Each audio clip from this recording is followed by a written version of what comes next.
ಗೆಳೆಯರೆ ಎಲ್ಲರಿಗೂ ನಮಸ್ಕಾರ. ಈ ದಿನ ಸಾಂಸ್ಥಿಕ ಸಾಮಾಜಿಕ ಜವಾಬ್ದಾರಿ ಎನ್ನುವಂತಹ ಒಂದು ಇಂಡಿಯನ್ ಎಕಾನಮಿ ಅಂದರೆ ಭಾರತದ ಆರ್ಥಿಕತೆ ವಿಷಯಕ್ಕೆ ಸಂಬಂಧಪಟ್ಟಂತೆ ನಾವು ಈ ದಿನ ಡಿಸ್ಕಸ್ ಮಾಡ್ಕೊಳ್ತಾ ಹೋಗೋಣ. ಅದನ್ನು ಇಂಗ್ಲೀಷಲ್ಲಿ ಕಾರ್ಪೊರೇಟ್ ಸೋಷಿಯಲ್ ರೆಸ್ಪಾನ್ಸಿಬಿಲಿಟಿ ಅಂತ ಕೂಡ ಕರಿತೇವೆ.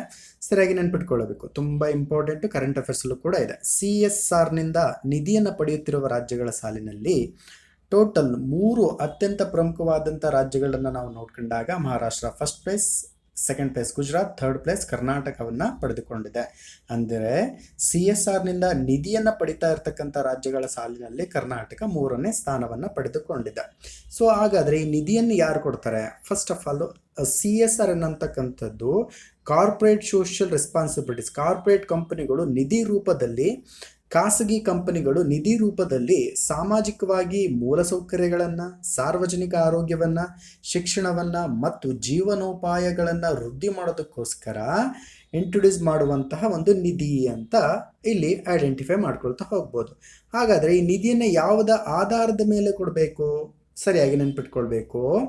ಕಂಪನಿ ಕಾಯ್ದೆ 2013 ಪ್ರಕಾರ ಸೆಕ್ಷನ್ 135 ಸೆಕ್ಷನ್ ಅಡಿಯಲ್ಲಿ 500 ಕೋಟಿ ಅಥವಾ ಅದಕ್ಕಿಂತ ಹೆಚ್ಚು ವ್ಯವಹಾರವನ್ನು ಮಾಡ್ತಾ ಇರ್ತಕ್ಕಂಥ ಕಂಪನಿಗಳು, ಜೊತೆಗೆ 5 ಕೋಟಿಗಿಂತಲೂ ಹೆಚ್ಚು ನಿವ್ವಳ ಲಾಭವನ್ನು ಹೊಂದಿರತಕ್ಕಂಥ ಕಂಪನಿಗಳು ಏನು ಮಾಡಬೇಕು? ತಮ್ಮ 3 ವರ್ಷಗಳ ಸರಾಸರಿ ಲಾಭದಲ್ಲಿ 2% ಪ್ರಮಾಣದ ಮೊತ್ತವನ್ನು ಈ CSR ರೂಪದಲ್ಲಿ ನೀಡಬೇಕಾಗತ್ತೆ.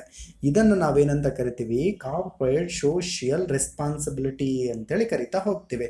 ತುಂಬ ಇಂಪಾರ್ಟೆಂಟ್ ಆಗಿರುವಂಥದ್ದು. ಈ ಪ್ರಶ್ನೆ ಈ ಹಿಂದೆ ಕೇಳಿದ್ದಾರೆ, ಆದುದರಿಂದ ಇಲ್ಲಿ ಮೆನ್ಷನ್ ಮಾಡಿದ್ದೇನೆ. So CSR which is nothing but corporate social responsibility. ಎಲ್ಲರಿಗೂ ಕೂಡ ಧನ್ಯವಾದಗಳು. Thank you.